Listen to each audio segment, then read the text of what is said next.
একটি বর্ণনায় এসেছে, বিশুদ্ধ বর্ণনায়, ওমর ইবনুল খাত্তাব রাদিয়াল্লাহু আনহুর কাছে একজন ব্যক্তি আসলেন, এসে বললেন, হে আমিরুল মুমিনিন, আমার মা বৃদ্ধের শেষ পর্যায়ে পৌঁছে গেছে, বৃদ্ধ বয়সের শেষ পর্যায়ে পৌঁছে গেছে, তাই মায়ের অবস্থাটা এমন, আমি ছাড়া, আমার পিঠে করে মাকে নিয়ে চলা ছাড়া মায়ের কোনো উপায় নেই। টয়লেট বাথরুমে নিতে হলেও আমাকে মাকে পিঠে করে নিয়ে যেতে হয়, কোথাও নিতে হলেও আমি ছাড়া আর মায়ের কোনো পথ নেই, উপায় নেই। তাই আমি মাকে সেভাবেই আমি সেবা দিই। ওযু গোসল বা ইত্যাদির ক্ষেত্রেও মায়ের নিজের পক্ষে করার কোনো ক্ষমতা নেই, আমি মায়ের সবকিছুই করি, ভিন্ন দিকে চেহারাটা রেখে মাকে সবকিছুই করে দিতে হয়, উপায় নেই।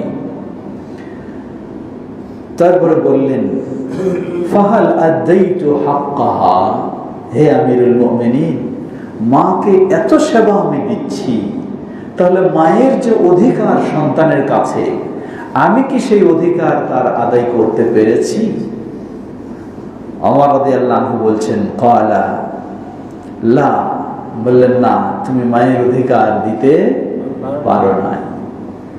সাহাবী ওই ব্যক্তি আবার প্রশ্ন করলেন, আলাইসা ক্বাদ হামালতুহা আলা যহরি ওয়া হাবাসতু নাফসি আলাইহা, আমি কি এমনটা করি না? আমার পিঠেই হলো মায়ের চলার বাহন, পিঠে করে নিয়ে সবসময় চলছি, এবং মায়ের জন্য আমি নিজেকে আবদ্ধ করে রেখেছি, কোথাও যাই না, কোথাও কিছু করতে পারি না। এতটা করার পরেও কি আমি মায়ের অধিকার দিতে পারিনি?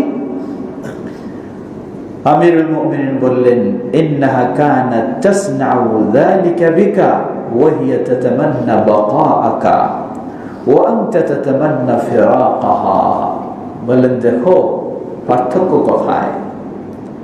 পার্থক্য হলো, তুমিও তোমার মাকে পিঠে করে কোলে করে নিয়ে চলছো, আর তোমার মাও তোমাকে পিঠে করে কোলে করে মানুষ করেছে। কিন্তু তোমার মা যখন তোমাকে কোলে করে পিঠে করে মানুষ করে, প্রতিটি মুহূর্তই তোমার মা কোনোদিন বিরক্ত হয়নি, তোমাকে ফেলে দিতে চাইনি। সব সময় তোমার মা তোমার জন্য চেয়েছে তুমি যেন আরো বড় হও, আর তোমার ভিতরের চাওয়াটা হলো তুমি মায়ের প্রতি বিরক্ত হয়ে গেছো, কখন মা বিদায় নিবে, তুমি যেন এই কষ্ট থেকে বাঁচতে পারবে, এটি হলো তোমার মনের বিষয়।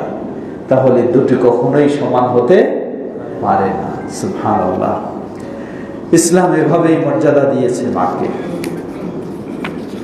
সমবেত দিনী ভাই বোনেরা, আসলে বর্তমান আমরা কত কঠিন পরিস্থিতিতে, গত কয়েকদিনের আগের কথা, হঠাৎ মোবাইলে দেখছি এক মা, মায়ের আর্তনাদ, মায়ের কান্না। কি কান্না? মার দুই চোখ দিয়ে ঝরঝরে অশ্রু প্রবাহিত হচ্ছে, আর মা কেঁদে কেঁদে বলছেন যে আমি সকল ভাই বোনকে অনুরোধ জানাই, আপনাদের ছেলে মেয়েকে দিন শিক্ষা থেকে কখনো বঞ্চিত করবেন না, অবশ্যই কিছু না কিছু হলেও তাদেরকে দিন শিক্ষা দেবেন। কারণ আমি আজকে এই বৃদ্ধ বয়সে আমি বৃদ্ধাশ্রমে। সুতরাং এই মায়ের এই কান্না থেকে, এই আর্তনাদ থেকে দুটো বিষয় বোঝা যায়। এক হলো ইসলাম মায়ের যে মর্যাদা দিয়েছে, সন্তানদের মাঝে ইসলাম না থাকার কারণে তারা মাকে সেই মর্যাদা দিচ্ছে না। অপরদিক মারও একটি দায়িত্ব ছিল, মারও একটি কর্তব্য ছিল, কিন্তু মা সেই কর্তব্য সেটি রং করেছেন, দায়িত্ব সঠিকভাবে পালন করতে পারেননি সন্তান মানুষ করার ক্ষেত্রে, যার কারণে মা নিজেই সে বিষয়টিকে স্বীকার করতেছেন যে আমি যদি আমার ছেলেকে একটু দিন শিক্ষা দিতাম, তাকে যদি নামাজি বানাতে পারতাম, তাকে যদি আল্লাহর পথে পথ চিনাতে পারতাম, তাকে যদি আখিরাত চিনাতে পারতাম, তাহলে আমার সন্তান হয়তো আজকে আমার সাথে এই দুর্ব্যবহার করতো না।